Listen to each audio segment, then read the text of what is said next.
صحافت میں کوئی 5 دہائی ہو گئی اور اپنے استادوں کے کہے ہوئے اس لفظ کو ہمیشہ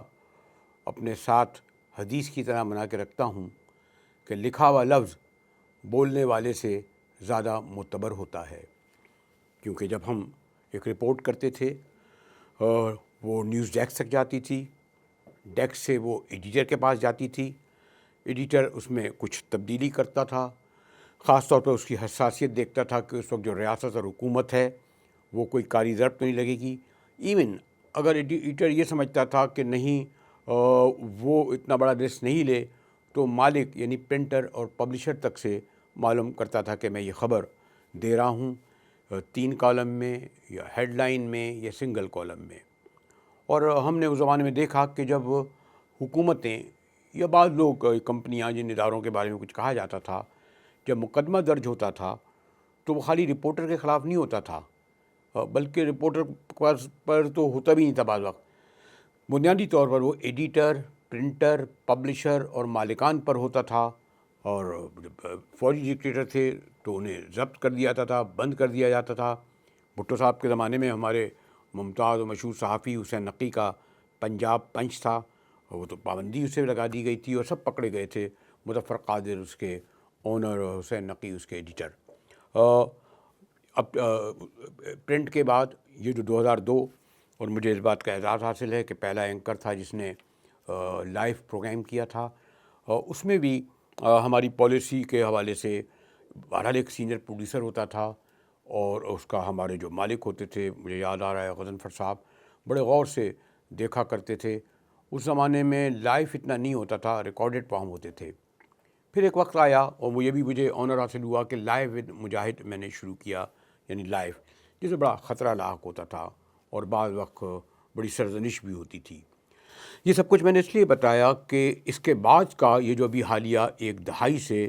سوشل میڈیا آیا ہے، سوشل میڈیا میں کہتے ہیں یوٹیوب بھی ہے، اس میں ٹویٹ بھی ہے،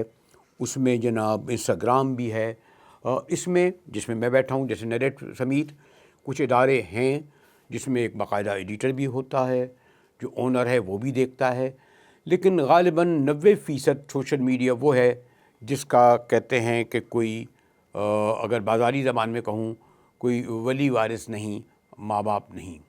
وہ جو چاہتے ہیں خبریں چلاتے ہیں اور وہ وائرل کی طرح پھیل جاتی ہیں، لاکھوں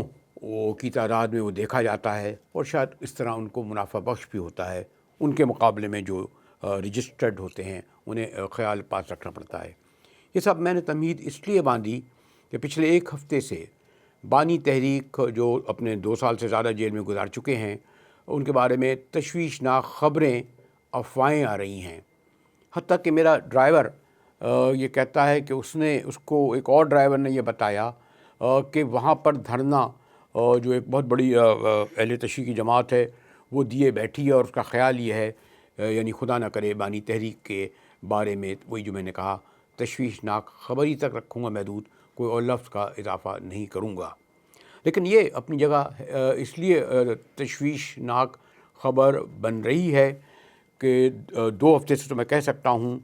کہ نہ تو کسی وکیل کو، خود سینیٹر علی ظفر کہہ رہے تھے اس پر سینٹ میں، اور نہ ہی ان کی بہنوں کو، یا ایون یہ کہ جس صوبے میں ان کی حکومت ہے یعنی خیبر پختونخوا، ان کے وزیر اعلیٰ تک کو ملاقات کا موقع نہیں دیا جا رہا۔ کل آپ دیکھیے سینٹ میں لائیو یہ آ رہا تھا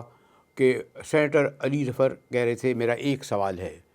کہ آخر آپ بانی تحریک سے ہماری ملاقات کیوں نہیں دے رہے۔ اس سے پہلے یہ ہمارے طلال چودھری صاحب آج کل بہت ہمارے جو بلکہ 3، بلکہ رانا ثناء اللہ بھی ذرا دھیمے پڑ گئے ہیں، خواجہ آصف صاحب اور طلال چودھری صاحب، اور ایک زمانے میں ہماری میڈم مریم کی قریبی ساتھی اورنگزیب جو زبان ٹی وی پہ کہتی تھیں، اور ابھی بھی میں نے دیکھا تو، بلکہ اس میں چلتے چلتے یہ بھی کہہ دوں گا کہ میاں نواز شریف نے یہ کہا کہ بڑا مجرم بانی تحریک عمران خان نہیں ہے بلکہ اس کو لانے والے ہیں۔ بس احترام ان سے یہ پوچھا جا سکتا تھا کہ 1985 میں کون آپ کو لایا تھا؟ یاد دلاؤں کہ جنرل غلام جیلانی آپ کے سرپرست موجود تھے، اور پھر ضیاء الحق کی آپ نے دامن پکڑ کے، بلکہ شیروانی کو ہاتھ لگا کر جس طرح ساتھ دیا، اور جب اگست 1988 میں ضیاء الحق کی طیارہ جو ہے وہ ٹکڑے ٹکڑے بکھر گیا، تو آپ ان کی شاہ فیصل مسجد پر قبر پر کھڑے ہو کر ہماری مسلم لیگ نون جمہوریت کی سب سے بڑی دعوے دار یہ کہتی تھی، اور اس کے قائد یہ کہتے تھے کہ میں جنرل ضیاء الحق کے مشن کو پورا کروں گا۔ جنرل ضیاء الحق کا کیا مشن تھا اس کی تفصیل میں نہیں آؤں گا۔ بھٹو کی پھانسی بھی رہے، کوڑے بھی تھے، جیلیں بھی تھے، شریعت بھی تھی۔ پھر دیکھیے میں ذرا بھٹک گیا، سینٹ میں جو یہ سب بات گئے سنائی دی، تو طلال چودھری صاحب نے یہ کہا کہ وہ پاکستان کے بلکہ ساری دنیا کے VIP قیدی ہیں، ان کو ایکسرسائز مشینیں مل رہی ہیں، ان کو بھنی ہوئی مچھلی مل رہی ہے، ان کی پسند کا کھانا مل رہا ہے، ایکسرسائز کر رہے ہیں، یعنی ان کا کہنا تھا کچھ نہیں ہوا۔ لیکن ابھی اسی ہفتے جو میں اپنے جس چینل پہ پروگرام کرتا ہوں اس میں ڈاکٹر بابر اعوان جو ممتاز ماہر قانون ہیں بلکہ منسٹر آف لا رہے،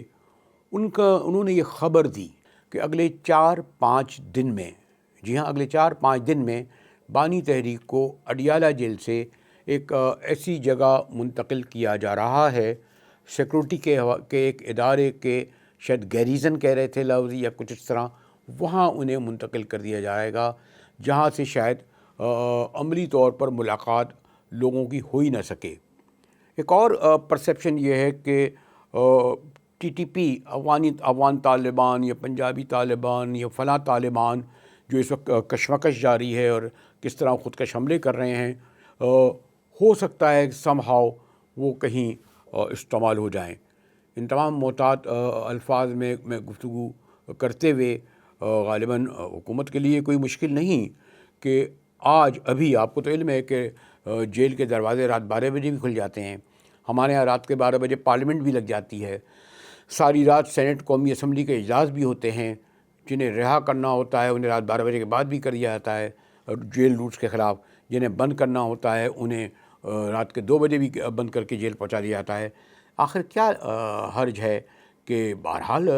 سینٹ میں علی ظفر صاحب جو ہمارے اسم ظفر صاحب کے صاحبزادے ہیں، بڑے سنجیدہ معتبر ہیں، ان کے فیملی کے کسی رکن کو یا ابھی ان کے بیٹوں کی بات آ رہی ہے، کسی ایک سے، اور خاص طور پر چیف منسٹر جو دھرنا دیے بیٹھے ہوئے ہیں ایک سے کئی بار، ان میں سے کسی ایک سے بانی تحریک کی ملاقات کرا دی جائے تو سوشل میڈیا والی پر چلنے والی یہ تمام خبریں جنہیں میں بالکل درست شاید حقیقت سے قریب نہیں سمجھتا دم توڑ دیں۔ لیکن آپ کو علم ہے کہ خبریں افواہیں پاکستان میں حقیقت بھی بن چکی ہیں، اس لیے یہ جو میں نے کہا نا 2 ہفتے تک، میں تو اتنا سوشل میڈیا کا آدمی نہیں ہوں، لیکن لوگ چلتے پھرتے یہ سوال کر رہے ہیں کہ بانی تحریک کے بارے میں۔